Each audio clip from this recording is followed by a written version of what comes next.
Par un après-midi de la fin avril, un violent orage éclate sur Québec qui va durer toute la journée et toute la nuit.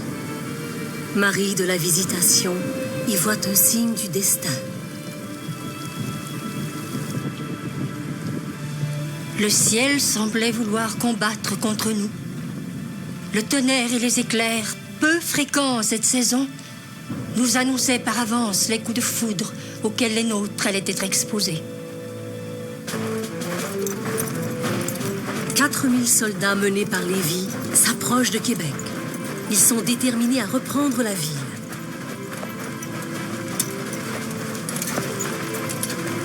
Ce qui va se passer ici constitue un des plus extraordinaires revirements de l'histoire canadienne.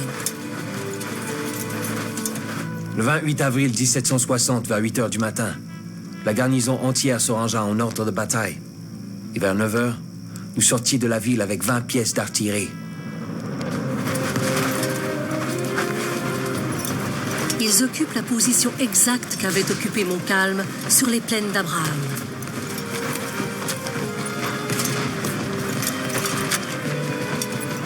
Comme Montcalm, Murray se rue sur l'ennemi.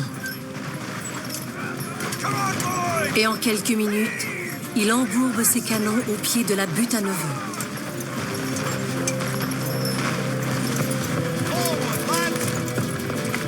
Pendant 2 heures, le combat est féroce, brutal, souvent au corps à corps. Tous sont conscients qu'il s'agit de la dernière bataille de Québec.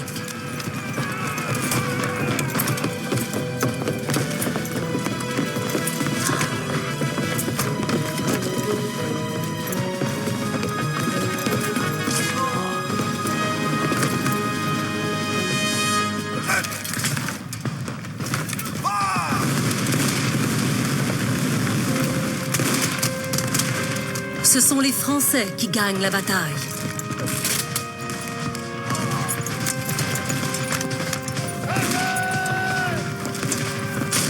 Jean-Baptiste Duprat, l'homme qui a contribué à intégrer la milice canadienne aux troupes régulières, mourra sans connaître l'issue du combat.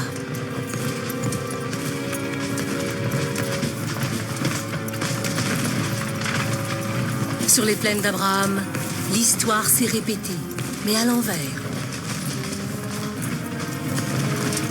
Les Britanniques ont été vaincus devant Québec.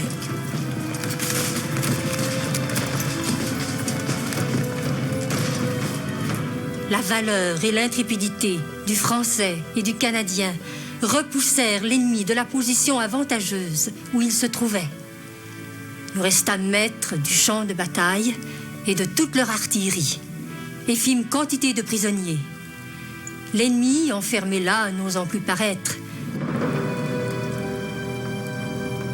Pour les Canadiens, l'espoir de pouvoir conserver le Canada renaît.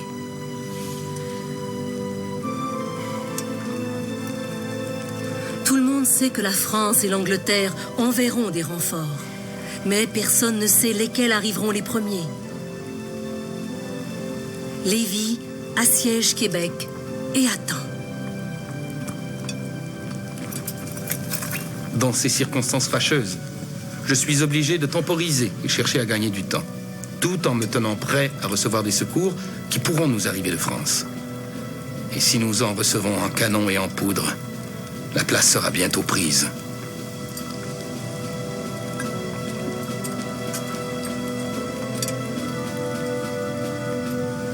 « 11 jours plus tard, un bateau de guerre paraît à l'horizon. Il navigue sans pavillon, mais il découvre bientôt ses couleurs. C'est le HMS Lowestoft.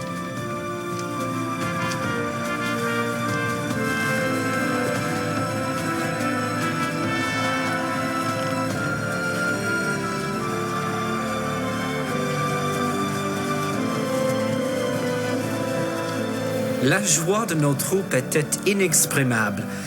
Les soldats et les officiers ont monté sur le parapet face à l'ennemi. Ils ont lancé leurs chapeaux pendant près d'1 heure. Lévis n'a d'autre choix que de retraiter vers Montréal, où va se jouer, 6 mois plus tard, le dernier acte de cette guerre.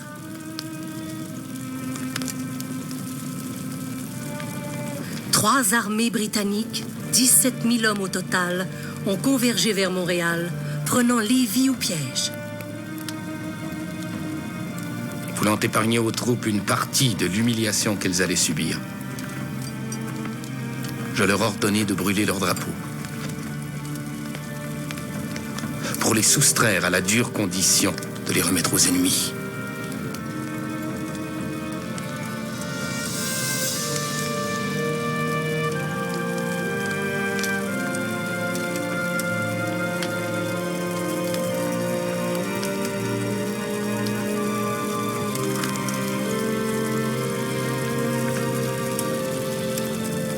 Au moment même où s'envolent en fumée les symboles du passé, Vaudreuil négocie l'avenir du Canada.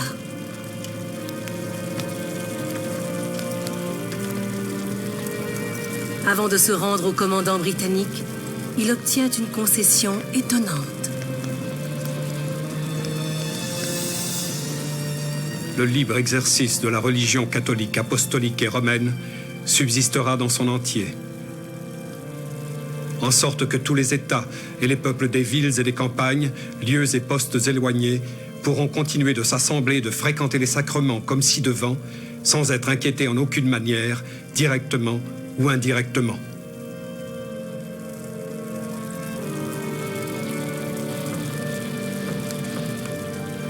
Cela semble inconcevable. Un souverain anglais, protestant, régnant désormais sur 65 000 sujets catholiques. Le Canada capitule à 8 heures le lendemain matin. Nous sommes le 8 septembre 1760.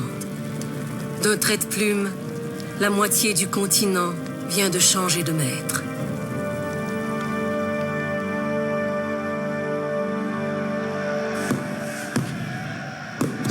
Dans les colonies américaines, on assiste à une explosion de joie populaire. Pour Benjamin Franklin, l'avenir s'annonce radieux. Nul n'est plus heureux que moi de la réduction du Canada.